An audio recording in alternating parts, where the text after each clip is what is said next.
Well, good morning, good afternoon, everyone. Joining me here today are sponsors and advocates who championed these bills. I want to express my gratitude to Senator Laura Fine and to Senator Robert Peters, to Representative Kelly Cassidy, also Representative Deb Conroy, who could not join us today, and of course David Applegate with the Kennedy Forum and Candace Coleman with Access Living for their leadership and advocacy as we take critical strides toward improving mental health care in the state of Illinois. Those with mental health challenges should not be relegated to living in the shadows.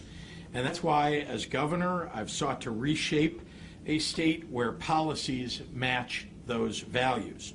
And just as importantly, along with our legislature, where policies give families the resources that they need to build better lives.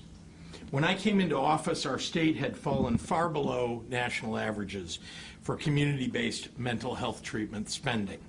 So my budgets have reflected double-digit increases in funding for mental health services and for addiction treatment, unprecedented increases in recent state history. And we're not done. I'm so proud of the steps that we've taken to expand access to mental health care just in recent weeks alone, including expanding comprehensive mental health resources for first responders and making sure life-saving crisis hotlines are printed on the back of student IDs so that young people know how they can reach out and get help. Of course, we can and we must do more.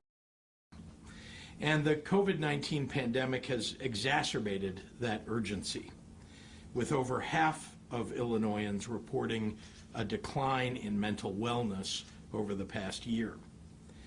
These hardships have touched everyone, from students struggling with separation from their classmates to first responders on the front lines confronting the life-threatening pandemic. From parents balancing work and family to seniors isolated from their loved ones. But make no mistake, despite the fact that mental health challenges touch so many of us, the healthcare system doesn't treat all of us the same. Today, I'm very proud and inspired to be a part of making bold changes to our mental health care services in Illinois that will help all Illinoisans receive the essential services and care that they need, no matter where they live, no matter their socioeconomic status. The legislation that I'm signing here makes Illinois the third state in the nation to require insurance to cover substance use and mental disorders.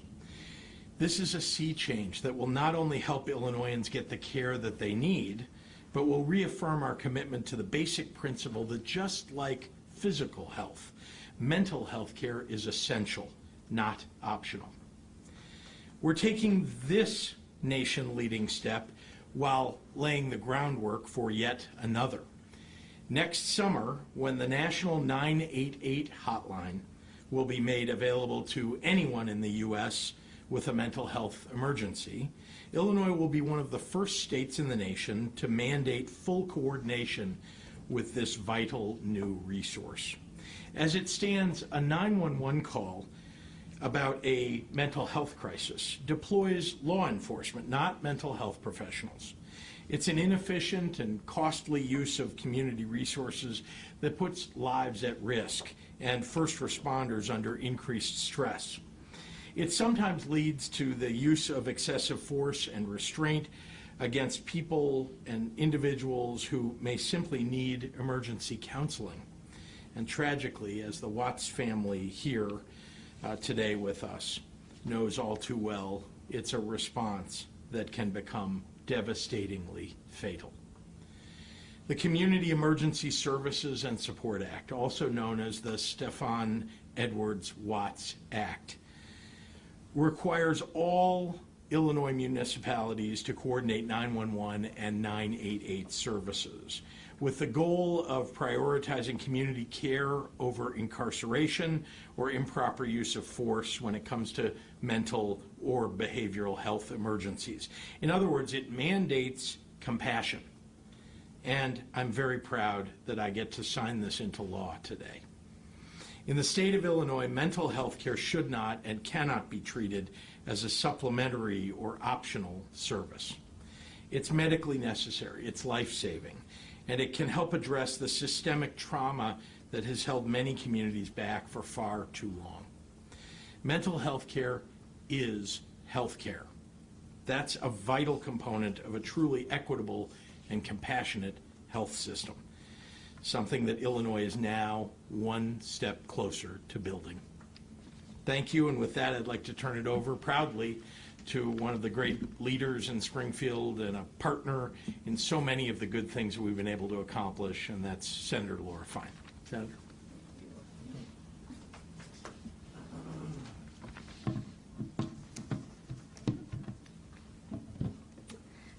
Thank you, Governor Pritzker.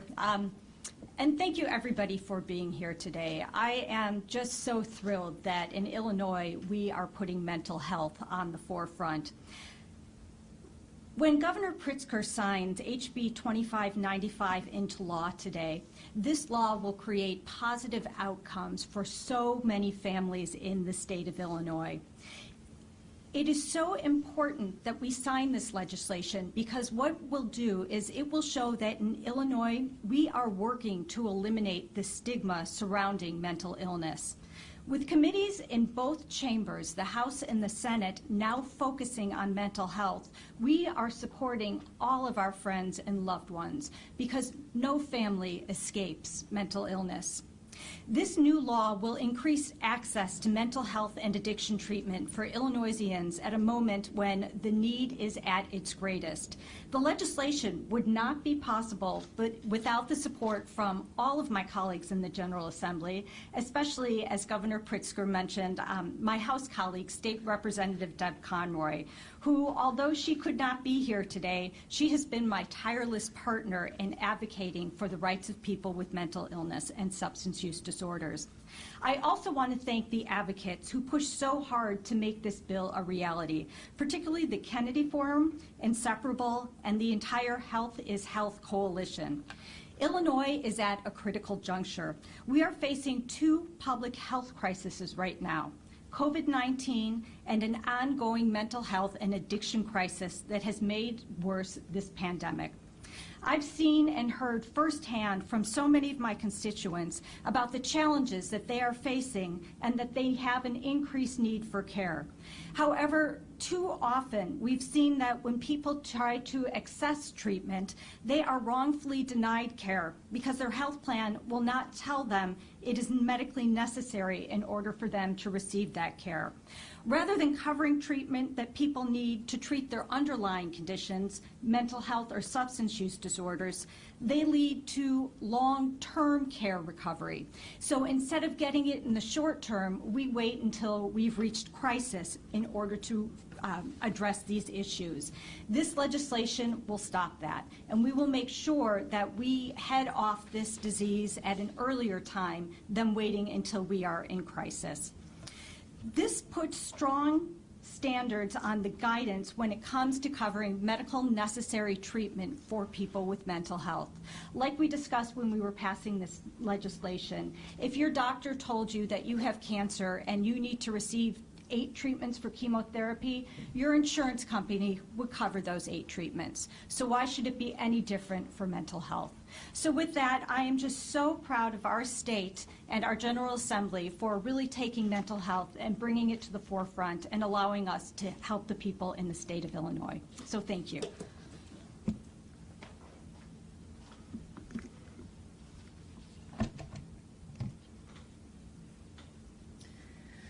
Good afternoon. I am Kelly Cassidy, State Representative of the 14th District, and I'm a little overcome today by what we're accomplishing, and I'm so grateful to my colleagues and to Governor Pritzker for making this possible. For far too long, the Watts family, thank you all for being here today, has sought to ensure that no other family will face the horrific loss they did when Stefan was shot by officers responding to a call for help when he was in crisis. My bottomless gratitude and respect to Renee and Danaline and Charles and Christopher, thank you. Today, with Governor Pritzker's signature, Illinois once again leads the nation in enacting the Community Emergency Support Services Act. There are a handful of local jurisdictions that have adopted a mental health first responder model, which means that a 911 call in a mental health crisis will get a mental health response as opposed to a law enforcement one. But Illinois is the first state to declare that wherever you live in our state, you will get an appropriate response for your call for help. Again, my gratitude to the Watts family for turning their anger and grief into meaningful action, for the amazing advocates of Access Living, such incredible partners, for walking this long journey with y'all and turning this horrific circumstance into something that will change lives, and for entrusting us as sponsors for such a critically important piece of legislation. My incredible partner in change, Wonder Twin, Senator Robert Peters. We frequently tag team on these things, and I couldn't be more blessed to have him as a partner. And the incredible number of stakeholders all across the spectrum who came to the table to make this bill better, to acknowledge that we are laying a blueprint for the rest of the country to follow. And I am so proud that Governor Pritzker believes that that's who our state should be, that we should be leading. And I am just eternally grateful to everyone.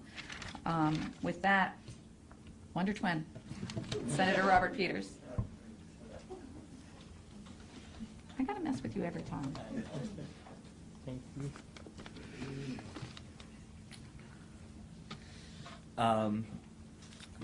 Wonder Twin. Thank you, Governor Pritzker, and especially thank you to the amazing, powerful House sponsor and Wonder Twin, Rep. Cassidy. Illinois is going to be the first state in the country to mandate a mental and behavioral health emergency response system. This didn't just happen in a vacuum. It happened because people like the Watts family were sick and tired of the trauma and pain being criminalized. I remember when I was a kid and my white adopted mother, who struggled to accept her own serious mental health and addiction needs, called 911 and weaponized the police on me to force me to take Ritalin. It was extremely frightening and traumatic, and is something that I may never leave behind. And I want to thank the persistence of the Watts family. Stefan, like so many others, was in need of a mental health professional who could see his humanity, recognize his needs, and then properly de-escalate the situation. What he didn't need was the bullet he faced. The signing of this law won't bring back Stefan Watts, and he should still be with us today. But I hope you know that you and so many others have made history happen today. I want to thank Candace Coleman and Access Living and the broader disability justice movement. You centered this around disability power and have shown that the disability justice movement is at the intersections of race, class, and gender. You organized leaders who were determined to see this through. As someone who has struggled with my identity and disabilities, you not only helped others find their voice, but you helped me find mine too. I am so grateful that you asked me to be the Senate sponsor and grateful to be in this fight with you. As all of us come out of this pandemic, as millions traumatically saw a police officer put his knee on the neck of George Floyd, as millions struggled to find housing, people will react to these traumas in painful ways. As these crises pile up, now more than ever, we need to understand that public safety for all requires a humane and compassionate approach to trauma. Public safety for all requires mental health first responders. We cannot handcuff our way out of trauma. Illinois is leading the country on moving us forward with public safety, an agenda that puts working people first. This struggle is ongoing, but one we should be proud of. We should be proud Illinois is leading after so many years, after a previous governors, that we are leading, and the rest of the country should follow through. So thank you to the governor and to the advocates. And next up, David Applegate.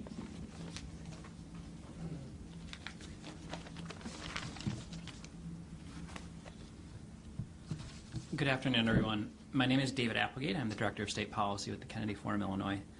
Thank you to Governor Pritzker for signing this important piece of legislation today. Your leadership will ensure that Illinoisans with mental health and substance use disorders are able to access the care they need and are protected against wrongful coverage denials by their health plan.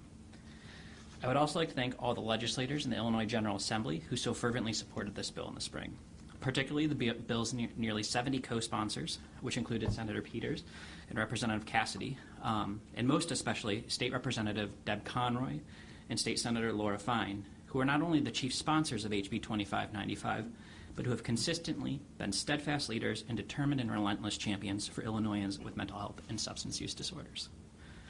Lastly, a special thank you to Inseparable, particularly Dave Horwich and Jen Lee, and also Dave Lewitzki from Heartland Alliance, and really all the community organizations, healthcare providers, and advocates from every corner of Illinois who ardently pushed for HB 2595 to become law. This legislation represents another important step toward ending discrimination against people with mental health and substance use disorders. It protects patients by ensuring health plans cover medically necessary mental health and addiction treatment and holds them accountable for following nationally recognized clinical standards of care in their coverage determinations. We are in a crisis, and the need for mental health and addiction treatment is higher than ever before, making these reforms in HB 2595 that much more important. So thank you again to Governor Pritzker and members of the Illinois General Assembly. Because of you, Illinois demonstrates once again why it is a national leader in protecting rights of people with mental health and substance use disorders and increasing access to care at a critical moment for our state and our country. Thank you. And with that, Candace.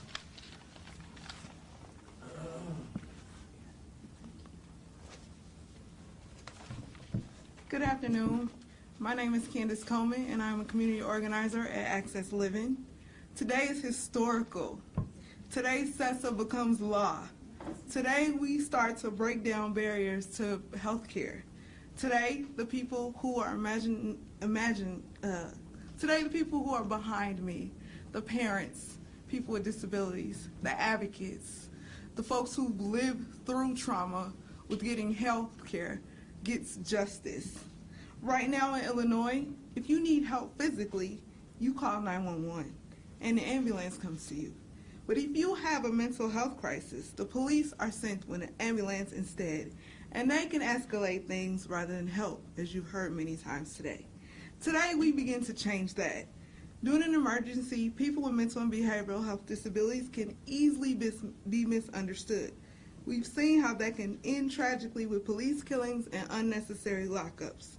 Police trainings, as it stands, simply doesn't have the capacity to handle the crisis needs of people with disabilities.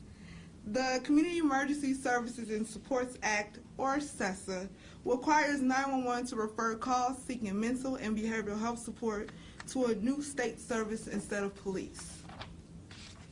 This is the kind of support people like Stephon Watts and others who died or experienced unnecessary trauma in the midst of crisis needed but did not receive. Advocates at Access Living's Advance Your Leadership Power, as well as our community and coalition partners, have been driving the CESA bill for 6 years. Access Living, I, and people with disabilities around the state would like to thank the unrelenting commitment to this legislation, acknowledging Senator Peters, Representative Cassidy, as well as Governor Pritzker. Without you, we could not have done this. Thank you, Governor Pritzker, for signing this bill into law today and for your continued commitment to supporting people with disabilities. Thank you, Senator Peters. Thank you, Representative Cassidy. Because of you and your relentless commitment, we've really been able to shed light to this issue, and we've really been able to change the way this system functions. Our work here isn't done, though. Now we need to ensure successful implementation of CESA and make sure that when someone in a behavioral or mental health crisis they can call 911 and get the appropriate care they need. Again, thank you to the Watts family, and let's get to work. Governor Pritzker, would you please join me in signing these historical bills? Of course.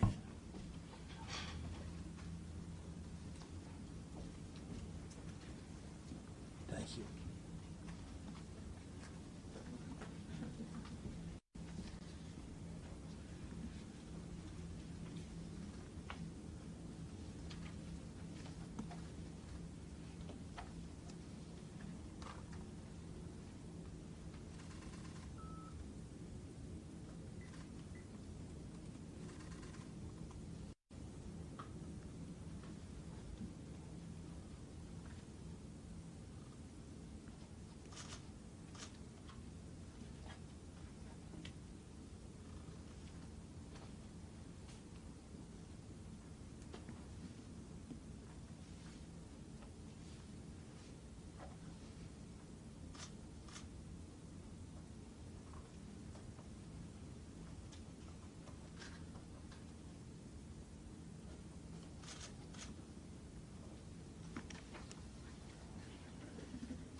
Happy to take any questions from members of the media, and then maybe afterward we can get some pictures together.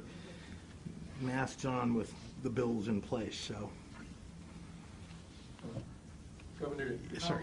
how Craig. long will it take for the agencies that have to respond to those 911 calls to have the resources and the personnel to actually make the response that's needed here?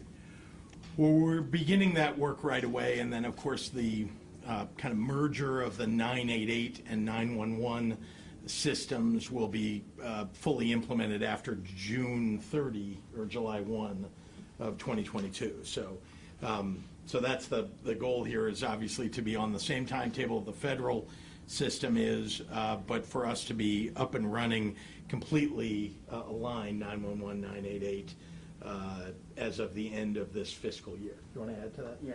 Robert? And the technical effective date is January 1st, 2023. So not only you have the 911, 988 ramp up that needs to happen at the same time, to make sure that we're doing everything that we need to do, having that sort of delayed effective date, so that we have counties of different size and scale throughout the state, and to make sure that they have the ability to ramp up. What I will say is, the city of Chicago, clearly a large part of the state, seems to be able to have a quicker timeline to be able to ramp up. But no matter what, I feel hopeful over the next 16, 15 months. My ability to count here is being questioned on camera, a little difficult, that we'll be able to have that ramp up time. Well, what do you want to see happen? Because obviously this service is needed now. What kind of things do you want to see the local governments, the local agencies do now while we're ramping up? I'll just add, hopefully we don't have more stories like Stefan Watts. I mean, like that's at the end of the day, people should, when they're going through a mental health or behavioral traumatic event, know that they're going to be treated with, humanity and safety and compassion. And at the end of the day, to think about this law, it's landmark, but in it, you kind of wish it wasn't landmark, because you wish this was the norm. So hopefully, moving forward, that's what we see as the norm. So. Yeah.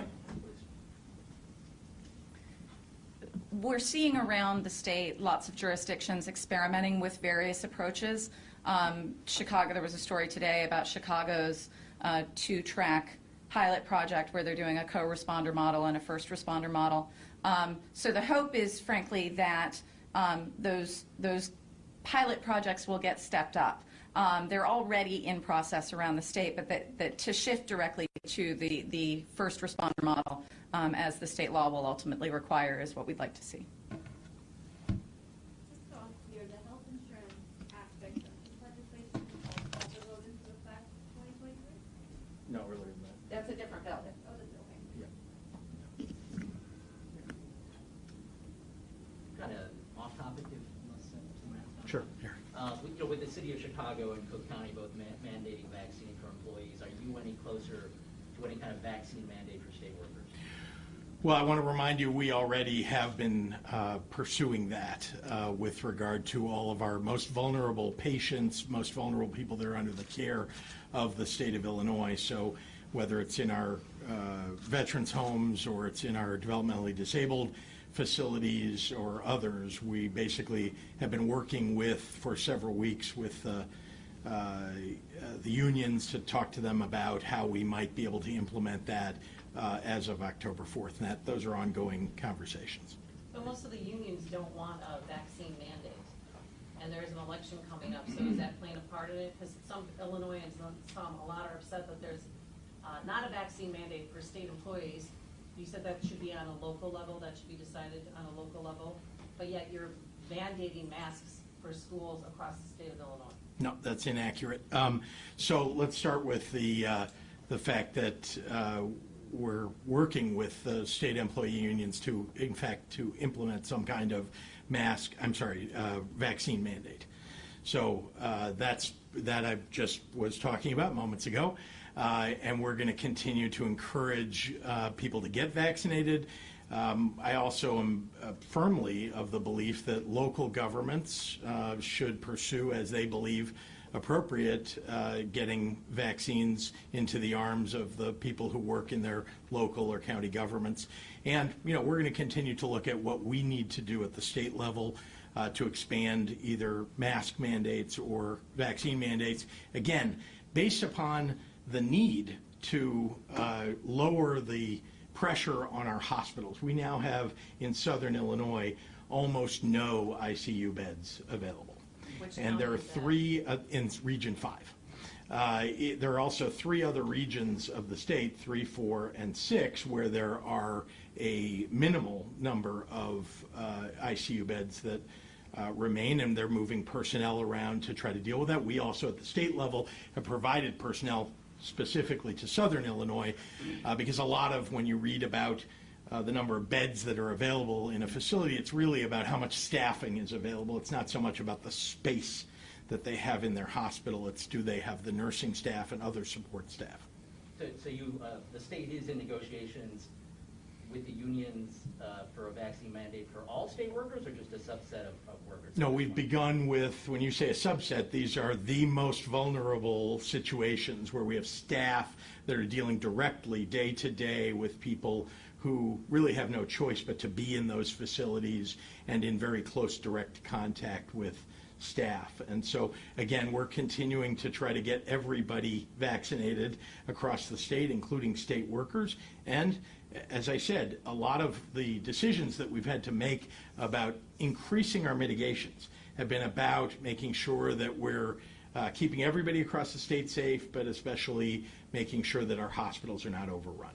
Yeah, there are some business owners who are vaccinated, their staff is vaccinated, they may even require some of their patrons who come into their establishment to be vaccinated. I mean, they would like to see, as opposed, they hear your warning about mitigations and how that might impact their business, they'd rather see some sort of action on a broader vaccine mandate as opposed to mitigations. Is that something you would consider? We continue to look at all the options that are available to us, again, to deal with the rise of this Delta variant, which is a much more dangerous variant because of the speed with which it transmits. And so we're going to continue to look at that, and I've talked about the menu of options that are available to us, and we're going to look and implement those as needed. I wanted to ask you about that menu of options of mitigations that you mentioned yesterday. Are school closings part of that? Is the school closings on that list of options? Because if so, that would be talking about mental health issues. That's not what parents want to hear and kids want to hear. Right. And so that's not on the list? Well, as you know, if all of a sudden we started to see that there was a widespread Delta or something that was overcoming, for example, the vaccines that people have already taken and sending people to the hospital who are already vaccinated, then we would have to look at, a whole new set, at the bottom of the list, the things that, we left far in the distance last year, that we might have to revisit those things, but that's not something that I would say is currently highlighted on that, menu of We'll do one more, options. because you had a protest out here this morning, and parents were crying, screaming like, oh my God, as governor, you should try and calm people's nerves maybe, or can you, because they're a low-risk group, students. Amy, as a supposed reporter, you should probably stop the misinformation. We are done here. Thank you. Thank you. You know how you prevent schools from being closed? You stop complaining about mask wearing. Okay, Jordan, send me some studies, please. It's called Google. Excuse Give it a me. quick Google. I'm going to take the podium again and just respond to that. Let me just say this. You are spreading misinformation. I wish you would stop spreading misinformation. You come in here with a political agenda and you spread misinformation, and I just think you should stop. We now need to protect our children. We need to protect the people in our communities, parents, grandparents, teachers. You are working against that. And it is extremely upsetting for all of us who are trying to keep the rest of the state safe. Thank you.